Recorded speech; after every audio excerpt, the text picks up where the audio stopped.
त्रयोदशी व्रत महत्तम। त्रयोदशी अर्थात प्रदोष का व्रत करने वाला मनुष्य सदा सुखी रहता है। उससे संपूर्ण पापों का नाश इस व्रत से हो जाता है। इस व्रत को करने से विधवा स्त्रियों को अधर्म से ग्लानि होती है और सुहागन स्त्रियों का सुहाग सदा अटल रहता है। बंदी कारागार से छूट जाता है। जो स्त्री पुरुष जिस कामना को लेकर इस व्रत को करते हैं उनकी सभी मनोकामनाएं कैलाशपति शंकर पूरी करते हैं। सूत जी कहते हैं, त्रयोदशी का व्रत करने वालों को 100 गऊ दान करने का फल प्राप्त होता है। इस व्रत को जो भी मनुष्य पूरे विधि विधान और तन मन धन से करते हैं उनके सभी दुख और क्लेश दूर हो जाते हैं।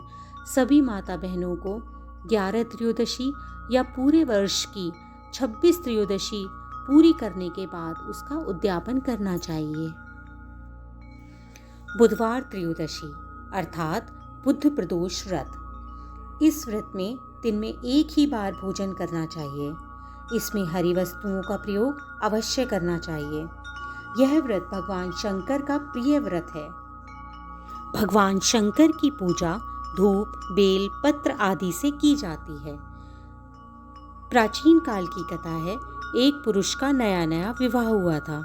वह गौने के बाद दूसरी बार अपनी पत्नी को लिवाने के लिए अपनी ससुराल पहुंचा और सास से कहा कि बुधवार के दिन ही अपनी पत्नी को लेकर अपने नगर को जाएगा।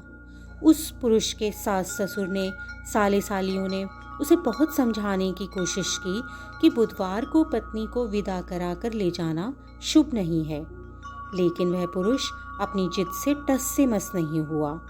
विवश होकर सास ससुर को अपने जमाता और पुत्री को भारी मन से बुधवार को ही विदा करना पड़ा। पति पत्नी बैलगाड़ी में चले जा रहे थे। एक नगर के बाहर निकलने पर पत्नी को प्यास लगी। पति लोटा लेकर पत्नी के लिए पानी लेने गया।